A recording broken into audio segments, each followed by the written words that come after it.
Mama, umetufundisha mengi. Umetufundisha kuwavumilia watu, umetufundisha kuwaheshimu watu, lakini umetufundisha kutenda zaidi badala ya kusema. Ni kawaida ya mwanadamu kuwa fundi wa kusema badala ya kutenda. Wewe tofauti na wengi, unasema kidogo, unatenda zaidi. Mimi nafahamu kwamba katika kipindi chote cha uongozi wako umekuwa mwalimu wetu wengi, kwamba kazi ndio utakayopimwa nayo.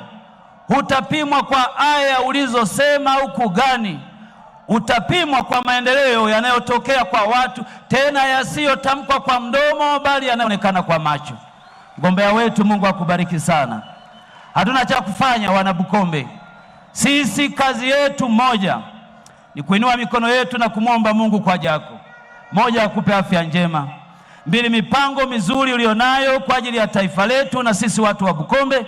Mungu akupe kibali itokee, tena itokee mapema, ili iwe alama kwa ajili yetu na vizazi vinavyokuja. Mungu ametupa taifa zuri sana na akatupendelea. Ametupa uongozi mzuri sana ambao wewe umekuwa kiongozi wetu kwenye nchi yetu na maendeleo tunayaona. Bukombe oye!